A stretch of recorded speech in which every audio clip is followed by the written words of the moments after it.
Ustadz kita, Bapak Anwar. Baik, jazakillah khairan katsira. Bismillahirrahmanirrahim. Assalamualaikum warahmatullahi wabarakatuh. Waalaikumsalam warahmatullahi wabarakatuh. Alhamdulillah hamdan thayyiban katsiran mubarakan fih kama yuhibbu rabbuna wa yarda. Walhamdulillahilladzi bi ni'matihi tatimmus sholihati. Asyhadu an la ilaha illallah wahdahu la syarikalah. Syahadatan tunjina min adzabillah. Wa asyhadu anna Muhammadan abduhu wa rasuluh la nabiyya ba'da amma ba'du. Qala Allah Ta'ala fil Qur'anil Karim wa huwa asdaqul qailin. Ya ayyuhalladzina amanu taqullaha wa kunu ma'as-shadiqin. Wahai orang-orang yang beriman, bertakwalah kepada Allah dan bersamalah dengan orang-orang yang benar. Orang yang benar itu ahlul khair. Mereka pecinta ilmu, perindu surga, ahli ibadah, ahli taat, ahli taubat, ahli syukur, ahli sabar, ahli Quran, ahli silaturahmi, ahli kebaikan. Insya Allah kita pun termasuk di dalamnya. Amin ya rabbal alamin. Bersyukur kepada Allah Subhanahu wa taala karena nikmat Allah itu teramat banyak, luas tak bertepi, pasti kita tak mampu untuk menghitungnya. Kepada Nabi Muhammad kita bersalawat, mencintainya, mengamalkan tuntunannya yaitu Al-Quran dan As-Sunnah agar kita semua bahagia selama dunia dan akhirat. Amin Allahumma amin. Hari ini hari yang spesial nih. Ucapan banyak terima kasih atas undangannya, Masya Allah. Yang saya hormati, saya muliakan, saya cintai karena Allah, Sahibul Bait, Bapak, Bun, Toro dan Ibu setelah keluarga. Ibu-ibu Majelis Ta'lim Al-Ikhlas yang saya cintai karena Allah, yang saya hormati Bu Ustazah Azizah, Ustadz Ahlis Marzuki. Masya Allah hari ini rasanya memang cukup kultum saja ya. Kultum itu kuliah Terserah antum. Kuliah terserah antum, betul juga sih. Walaupun orang mengatakan sabar itu penting, tapi kalau sudah lapar sabarnya berkurang katanya. Apalagi ngelihat di sebelah ini ya. Ustadz Akhlis paling dekat nih, Masya Allah. Masya Allah. Baik, karena kultum ya saya harus buat 7 menit beneran nih. Sebelum masuk Ramadan kan kita merindukan kedatangan Ramadan tuh ya. Harap-harap cemas ketemu Ramadan nggak ya? Begitu masuk Ramadan luar biasa, banyak tulisan terpampang tuh. Ahlan wa sahlan, bulan suci Ramadan. Saya lebih suka menyebutnya bulan berkah Ramadan. Sebab hadisnya qaja'akum Ramadan syahrun mubarak, bukan bulan suci.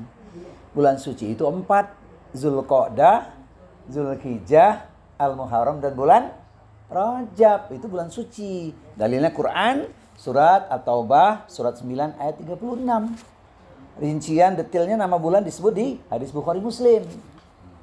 Tapi nggak salah dengan kearifan lokal orang mengatakan bulan suci Ramadan. Tapi jangan dijadikan nas dalilnya itu. Dalilnya adalah Ramadan bulan berkah. Ibu-ibu punya kalimat tersendiri kan ketika datang Ramadan kan? Senangnya dengan bulan Ramadan. Kalau saya kan nulisnya begini.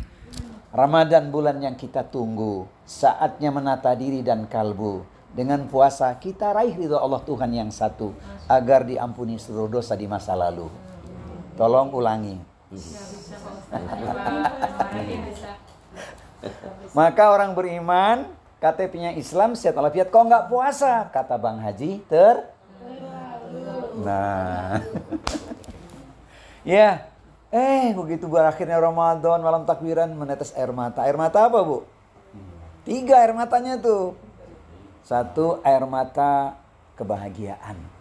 Karena sudah menuntaskan perjuangan puasa di bulan Ramadan. Semoga dapat gelar yang paling indah yaitu la'alakum tatakun. Insya Allah ahli takwa. Yang kedua air mata kemenangan. Ya menang mengalahkan tipu daya setan. Tapi ingat, kalau di bulan Ramadan setan dibelenggu, usai Ramadan setan dilepas masalahnya. Ya.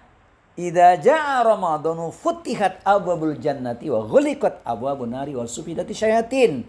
Ketika Ramadan tiba, pintu surga dibuka, pintu neraka ditutup, setan dibelenggu. Nah, di luar Ramadan gimana nih? Pengertiannya apa? Ramadan memang magnet iman luar biasa. Artinya kesempatan beramal soleh itu terbuka luas.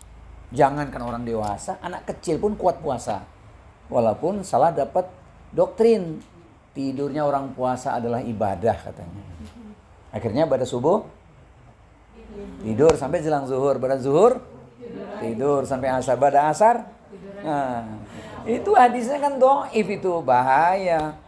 Bahkan ada hadis yang super dhaif, maudhu itu, tapi populer disampaikan ya. Man fariha bidukhil Ramadan haramallahu jasadu ila niran. Siapa yang bergembira dengan datangnya bulan Ramadan, maka jasadnya diharamkan di api neraka. Ini kan bahaya. Itu ada di kitab Duratun Nasihin, tapi tidak dituliskan siapa yang meriwayatkannya karena memang nggak ada. Jadi jadikan sebagai pendorong saja, jangan diyakini. Kan bahaya. Sekedar senang datang Ramadan kemudian diharamkan dari api neraka jasadnya. Wah, ini ngeri banget. Itu populer. Jadi kita nggak usah berpikir begitu. Ambil saja pesan yang paling penting. Man shoma ramadhana imanan wa ihtisaban ghufira lahu ma taqaddama min dambi. Siapa orangnya yang puasa di bulan Ramadan dengan landasan iman, mengharapkan keridhaan Allah, maka dosanya yang terlalu akan diampuni. Itu air mata kemenangan ya. Tapi ingat, setan sekarang udah dilepas nih. Padahal kalau kita ditanya, sebenarnya di luar Ramadan lebih mudah, Pak. Apa sebab? Di Ramadan kan yang halal aja nggak boleh siang hari. Tahu, tempe, apa itu? Lontong, sate, nggak boleh siang hari. Tapi Ramadan beda dengan di luar Ramadan. Di luar Ramadan asal halal nggak apa-apa. Silakan. Iya, serius kan? Begitu mudahnya. Magnet yang beda, Bu. Sebab janjinya beda. Ramadan bulan penuh keberkahan, bulan ampunan, Masya Allah. Kelas, itu yang kedua air mata kemenangan. Yang ketiga air mata kesedihan. Sedih ya Pak ya? Gimana Bu?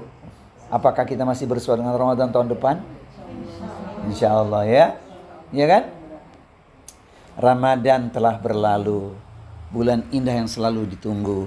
Masihkah tahun depan kita bertemu? Hanya Allah yang maha tahu. Syair riwayat Anwar Zufri. Iya kan? Tapi ingat ketentuan Allah yang 4 itu ya. Khalaqallahu kulla syai'in fakataba hayataha wa mautaha wa musibataha wa rizqaha. Bahwa segala sesuatu yang telah Allah ciptakan dituliskan 4 perkara. Hidupnya, matinya, musibahnya, dan rizkinya. Saya tulis dalam sebuah syair. Hidup sedang kita jalani. Mati pada waktunya pasti terjadi.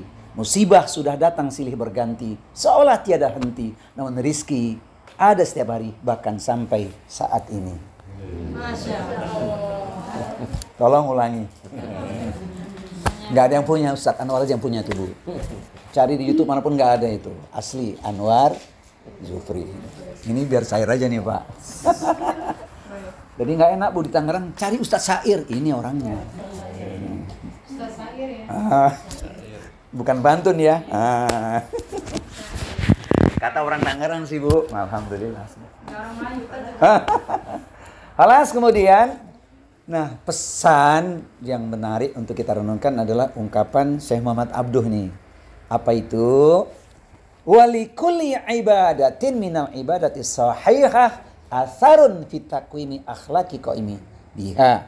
Setiap ibadah yang dilakukan dengan baik dan benar, niscaya akan memberikan pengaruh yang signifikan terhadap moral atau akhlak seseorang. Jadi mestinya pasca Ramadan jadi ahli takwa, Masya Allah. Ini saya lihat wajah-wajah ahli takwa semua ini. Iya dong. Jadi berpengaruh ibadah puasa itu spiritual, moral, dan emosionalnya. Jadi kalau ngomongin halal bihalal sebenarnya sederhana ya. Bukan sekedar kumpul-kumpul kita. Tapi ada pesan spiritual yang dalam di antara kita. Menguatkan ukhuwah Islamiyah di antara kita. Saling mengingatkan dalam kebenaran dan kesabaran. Karena apa? Karena kita pingin sehidup sesurga. Masih ingat syairnya enggak? Komunikasi lewat udara. Walau dengan media WA. Bersahabatlah lillahi ta'ala. Agar kelak kita bersama di surga. Kata siapa? Oh iya. Tapi kalau sama istri diganti syairnya. Sama suami ganti Bu. Ya. Menatap awan ke angkasa. Sungguh tinggi tidak terkira. Berumah tangga bukan sekedar cinta. Namun ingin sehidup. Kata siapa? Kata kita, gitu dong. Jangan kata Ustadz saja. Mudah-mudahan ya, kita masih dipertemukan dengan bulan Ramadan, dikokohkan dalam ukhuwah Islamiyah di antara kita, dan yang paling penting, semangat ibadah tetap dijaga. Jadi setelah Ramadan bukan berarti berakhir. Kenapa? Khawatir kita lengah, kita lalai, nanti setan masuk gitu kan. Mudah-mudahan kita termasuk umat Rasulullah yang istiqomah dalam menjaga ketaatan kita. Saya tutup dengan sebuah hadis populer yang ini harus jadi inspirasi dalam kehidupan kita. Wa ma yazalu abdi yataqarrabu ilayya bin nawafil hatta uhibbahu. Dan hambaku yang terus-menerus mendekatkan dirinya kepadaku dengan amalan-amalan sunnah, maka aku semakin mencintainya. Dulu Ustaz Takhlis ngomong nih, sunnah itu diamalkan berpahala, ditinggalkan rugi nian ya. Masya Allah. Ya barangkali yang perlu saya sampaikan ini ya, mudah-mudahan bermanfaat. Udah lebih dari 7 menit loh Pak ya. Jadi ibadah kita semoga terjaga. Semoga nasihat yang singkat ini bermanfaat. Alhamdulillah. Jika pisau lukai jari, banyak obat penghilang nyeri. Namun jika lidah lukai hati, hendak kemana obat dicari? Tak ada di klinik, tak ada di apotik, tak pula ada di toko besi. Adanya lewat silaturahmi. Sampai jumpa di waktu dan gelombang yang sudah pasti. Baik Bapak Ibu sekalian, terima kasih. Jazakumullahu khairan katsira. Subhanakallahumma wa bihamdika asyhadu an la ilaha illa anta astaghfiruka wa atubu ilaik. Wa akhiru da'wana alhamdulillahirabbil alamin. Mohon maaf lahir dan batin. Wassalamualaikum warahmatullahi wabarakatuh.